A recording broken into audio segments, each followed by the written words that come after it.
share that conversation. You vote? Don't let nobody tell you that you shouldn't be remembering and honoring your ancestors. And be clear, family, it's not ancestral worship. It ain't that. Yep, I said that. It ain't that. It ain't that. Anybody, any institution that tells you to forget your grandfather, your grandmother, you may want to switch institutions. They vote.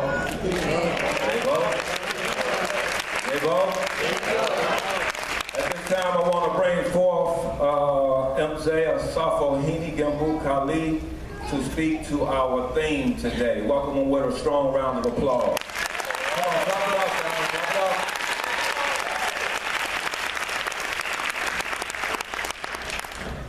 Permission to be able to speak. Baragani? Umoja Baragani. All right, our theme for this year is building bigger, better, and stronger black communities. When discussing our theme this year, most people I've talked to agree that we need bigger, better, stronger communities. When discussing how to achieve that goal, however, I get a ton of different answers. Some people say we need to focus on education. Some say on economics, politics, religion, etc. What I rarely hear people say is to strengthen our cultural norms and our behavior.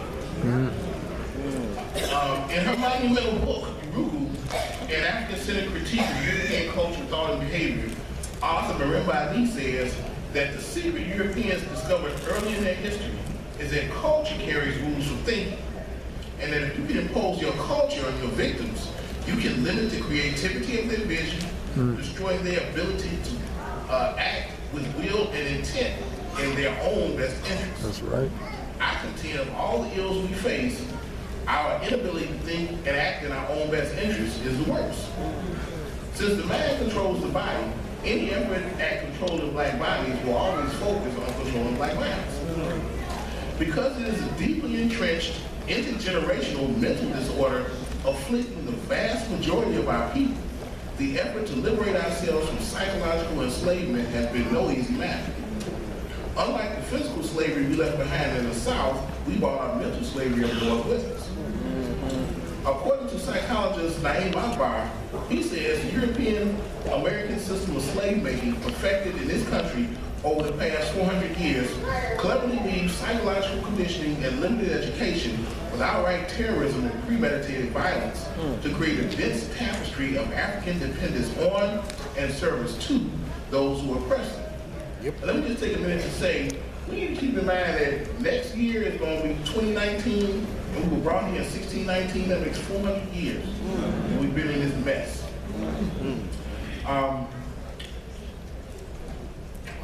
A whole year wouldn't be enough time to list all the mentally debilitating things that we're faced with, but here's a short list of things I think we need to pay particular attention to. The first one, though, is called falsified consciousness. This is a result of historical and cultural amnesia, where we have forgotten who we are and what our way of life is, and as a result have had our real consciousness replaced with who our enemies need us to be. So as far as they are concerned, we can be N-words, we can be B-words, we can be hoochies, hoes, gangsters, thugs, players, pimps, etc. Just don't be no Martin Luther King, don't be no Malcolm X, don't be no Harriet Tubman, don't be you can be Clarence Thomas on one hand or 50 Cent on the other hand, it doesn't matter because all of those images support the system of white supremacy. Go ahead, Kimbo.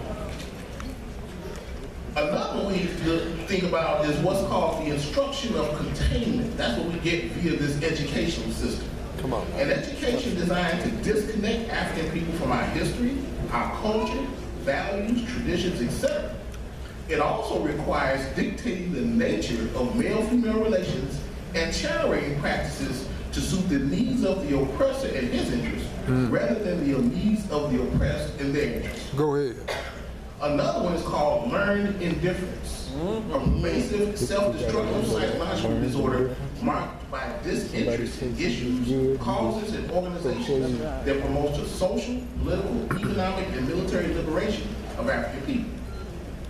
Another one is called Utengano, a Kiswahili word meaning disunity, and refers to the deeply entrenched intergenerational predisposition among Africans to accept dysfunctional divisions or dysfunctional behavior as normal.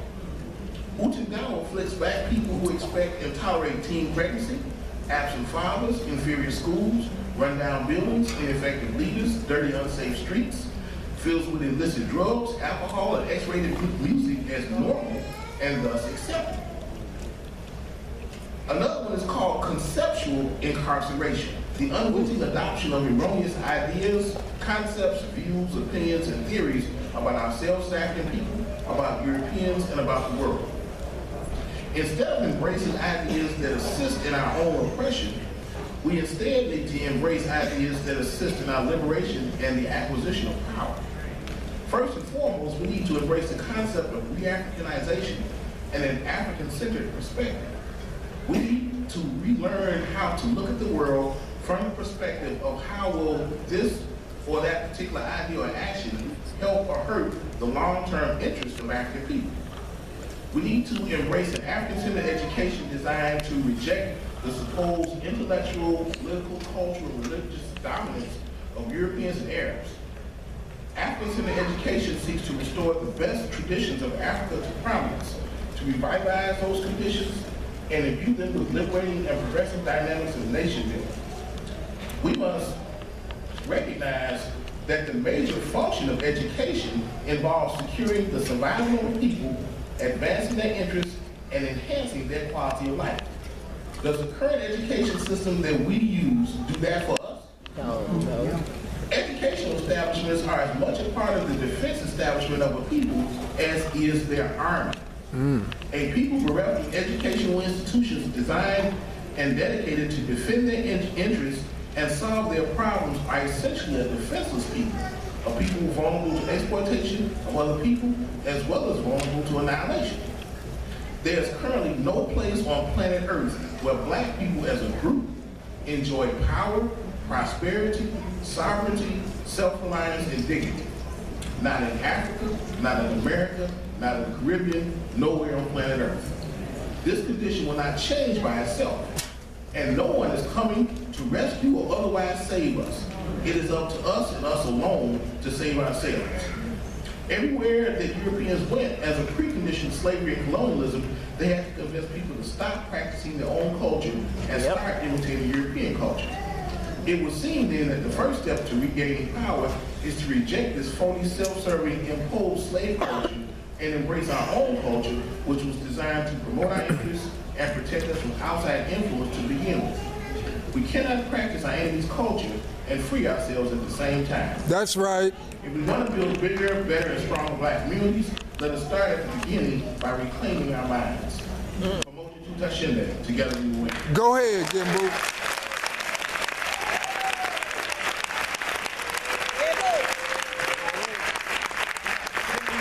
Y'all give another strong round of applause. Umoja, unity, Habari Umoja. Let's try it again, everybody this time. Habari Yebo, Umoja.